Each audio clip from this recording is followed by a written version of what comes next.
What's up, my Blazing Knights? It's me, Blazeix, and welcome back to Blazeix Reacts. Today, we're gonna be reacting to Ben 10 Humungousaur's Homeworld and beyond.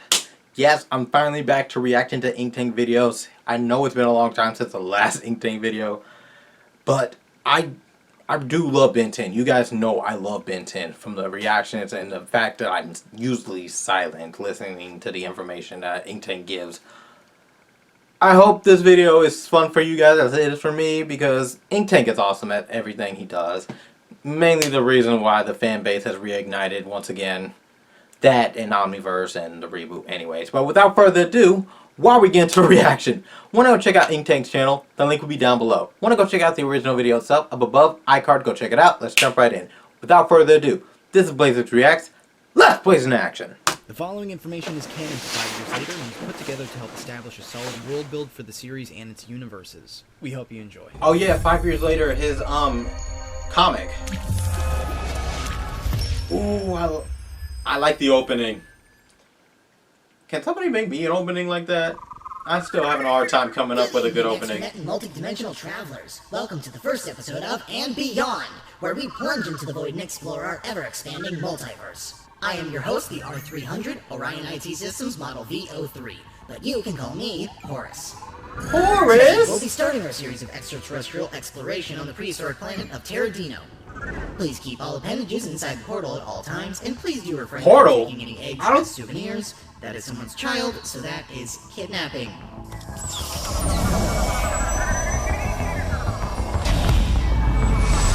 Whoa, whoa, whoa, whoa, whoa.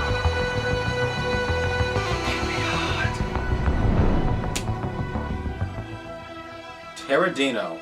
I know a little bit about Terradino. I think Astrodactyl's also from Terradino. Terradino, one of the oldest planets in its system, on the surface appears to be one giant jungle wrapped around the entire planet, with 1,000-mile-long mountain ranges separating it into 9 major regions. There appear to be only 3 small surface-level oceans, but in actuality, beneath the crust of the planet resides one massive ocean sandwiched above the mantle connecting to the 3 surface ports. As a result, the planet's crust rotates at a slower speed than its core, making the days and nights extremely long and earthquakes frequent. What?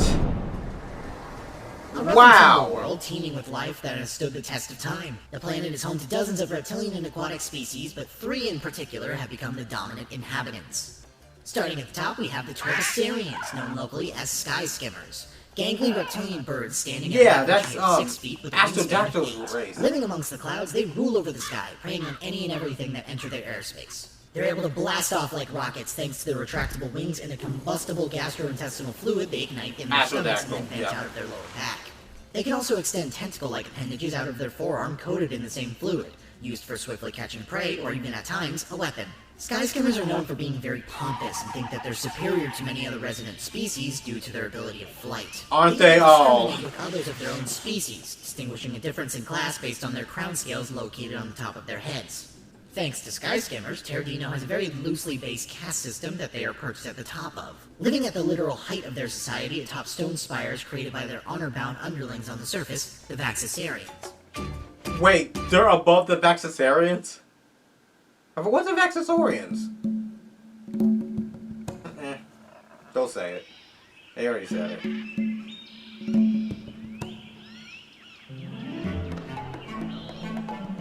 Vaxisarians populate the surface of Terradino, living very simple Stone Age lifestyle. Aptly nicknamed ground shakers, these bipedal reptiles stand between 12 and 18 feet at a base height and can more than quintuple in size at will. Though their stature is large, their brains are not. As they grow, their strength increases, but because the blood is pumping to their massive bodies, less is going to their teeny tiny brains, slurring their speech to a level of grunts and growls. As they grow, sections of their skin will forcibly callus to create an armor-like plating from I kind of wish they used this more in Omniverse, mainly in the other series too. They are very kind people. Regularly fighting one another for fun, they spend their days roughhousing and working on skyscammer spires. Because at night, they must go on the defensive against their natural predators. Oh yeah, the dinos. The big dinos.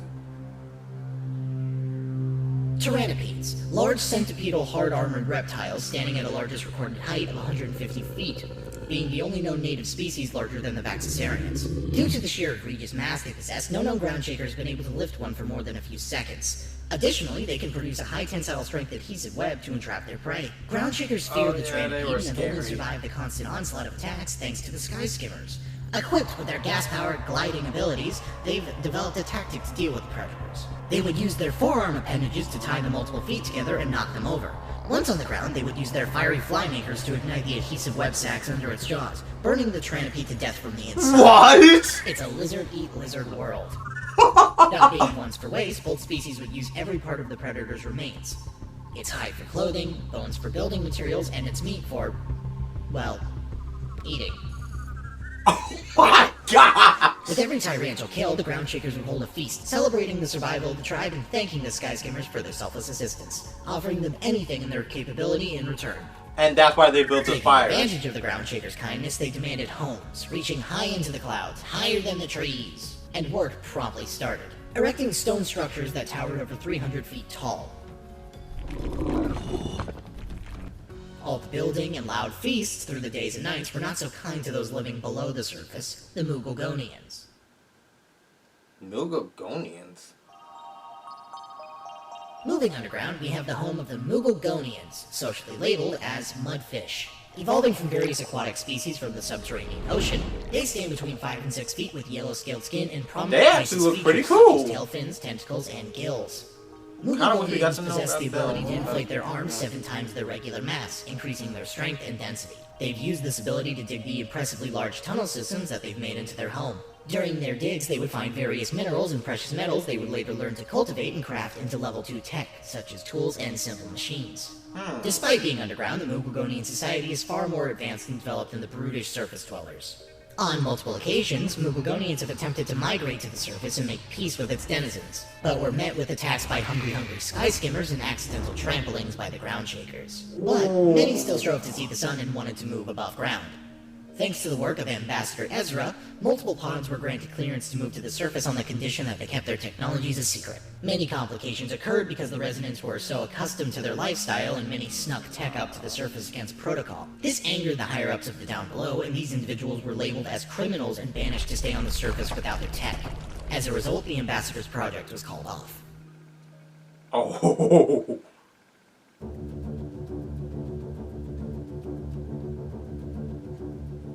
Those that were stuck above ground became hostile and would constantly steal from other surface dwellers just to get by. Because of this and their natural abilities, they were labeled as grippers. Despite these actions, ground shakers respect and have no quarrel with grippers. This is because a gripper was killed, saving the lives of multiple ground shakers from a Tyrannopede. Intentionally letting the beast swallow him, the gripper inflated his arms in its throat, blocking its airflow and suffocating Dang! unfortunately, himself as well.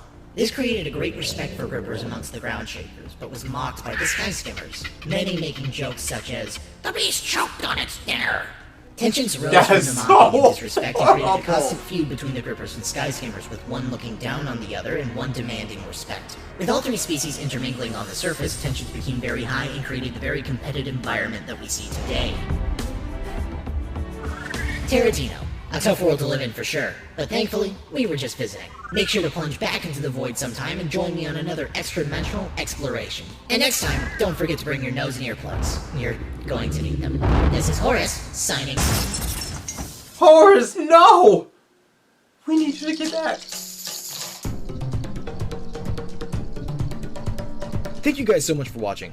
We hope that this series helps clear up a lot of questions about the 5 years later universe and fills in lore gaps of some of your favorite series. If you haven't read or heard of our comic, make sure you check the line in the description. I have and if seen you'd like to some talk of to the- fellow fans, we have our Discord down some there of as the well. comics, Make sure you like this video some if of you'd the, like to see more content like comics. this. And if there are any I planet, just have yet to species, see or all of dimension it. you'd like If to see there are in a any video, new pages. let us know in the comments down below.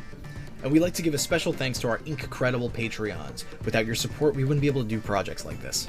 If you'd like to support us, you can join our Patreon down below and get weekly updates for as low as $1 a month, and see stuff way before anyone else. Until next time, I'm surviving. Are you? Peace. Sorry if I wasn't talking as much. I generally was interested in this stuff. When it comes to Ben 10, I'm usually quiet, to say the least. Because it's one of the series, like Precure that I truly love and am fully invested in when it comes to fan-made stuff like this. But again, I truly enjoy this. This is one of the reasons that the fan base is still as active as it is. And just seeing the amount of effort that's put into it, I do applaud them. I hope you Ben 10 fans have enjoyed, and I'll see you guys in the next video. With that being said, I hope you all enjoyed. Be sure to leave a like, add to your favorites, and want to see more Scorch On videos from the channel. Subscribe. I make videos weekly or daily, depending on my schedule. Have any requests for reactions whatsoever, leave a link to said video down below. Make sure it's not less than 30 seconds long, and I will definitely react to it. Help me reach my goal of 10,000 subscribers, and you will get a special video from yours truly. Also, if you want to leave me a question for the Q&A that's happening at the end of June, the link to that video will be up above in the iCard, and make sure you hashtag it Blazeix Q&A so it notifies me that you want me to upload it on the Q&A day. With that being said, I hope you all enjoy. Stay tuned for more videos, and remember, many hearts never apart. Later, Blazing Knights. Blazeix, blazing out! Until next time, take care.